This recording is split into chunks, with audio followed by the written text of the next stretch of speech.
Okay, let's move on as well. We want to get the three of you to comment on this event that happened over the weekend in Burlington, Ontario. Interesting times for the Conservative Party of Canada. Close to 1,000 people attending this event, and all those candidates to take over the party given about 6 minutes apiece to speak to the crowd. A lot of attention, of course, on the front runners, Pierre Poilievre, Jean Charest. Let me start with you, Susan Smith, on this one and your takeaways from what we saw. You know, all of them there, the front runners making their pitches to voters. Yeah, I think you're going to see that. It's a leadership campaign and people are interested, and they've been cooped up with COVID, and that's what happened to the Conservatives the last time.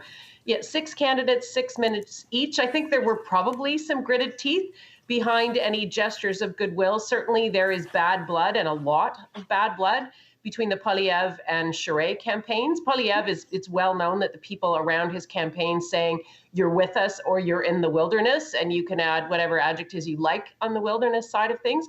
All of them are trying to present themselves as moderates, or in the sense of unifiers of the party, but I don't think that's how it has played out to date and won't play out in the end. They all have to duke it out to get the votes that they need for people. But it was, I guess, an effort to demonstrate that, and the first chance for Conservative Party faithful to see the 6 names for which they will have choice to choose a leader for the next federal election ballot. Hey, Brayden, what's your read? I know you're following this very closely. I am. I think it's great news. Having 1,100 Conservative members out in a riding in the GTA that's currently held by the Liberals is really good news for the Conservative Party. I think a lot of people are interested in the process that's going on, and that's good news for our electoral chances moving forward. All 6 candidates right now are really focused on making their pitches to members. I see, Jean Charest, he's running a campaign on electability and policies, whereas Pierre Poilievre is clearly focused on a message of freedom and connecting with millennials. And we'll see what message prevails. And I am really excited to see the results come September. There's a lot of process and a lot of events that will happen moving forward. And we'll see what candidate reaches the finish line. Hey, and Cam, Patrick Brown, arguably a bit of a wild card in all of this. I mean, Burlington, not far, of course, from where he's the mayor of, Brampton. And your thoughts on his roots in Ontario?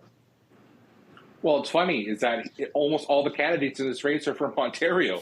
You have Poilievre, Lewis, you have Brown, you have Aitchison, and Mr. Baber. 5 of the 6 candidates from Ontario, not a single one from west of Manitoba.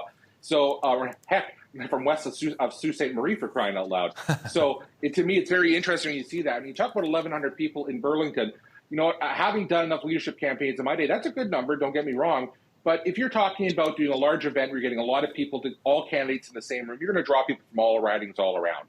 And I think that's just very interesting. I think the one thing that's interesting, though, to see about this campaign, these events, is how many people are traveling and going to see them. Mr. Poilievre held an event where I live down in Brockville, literally 2 blocks from my house on Thursday evening. And I was reading through some of the local coverage that they had people coming in from Cornwall and Belleville and Smiths Falls and, 2-3 hours in every direction. So there were 700 people in the room. That's great.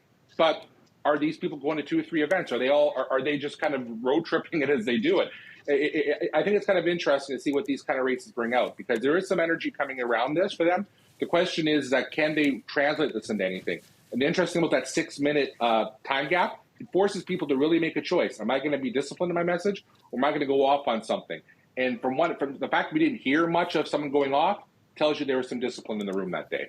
Cam Holmstrom. One last thing, Todd. Susan, I can give you 30 seconds. 6 Go ahead. candidates, 5 guys, 5 white guys, 1 woman. Lesson Lewis is a BIPOC woman. She's a Black woman from Ontario.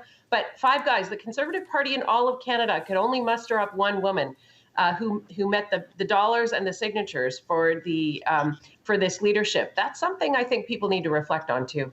We'll have time to reflect on that in the weeks and months ahead. It's going to be a long race. Thanks to all 3 of you, though, today. And I appreciate your patience as we were covering that live event. You know how things work on news channels nowadays. Thanks, Todd. All good. Brayden Akers, Cam Holmstrom, and Susan Smith.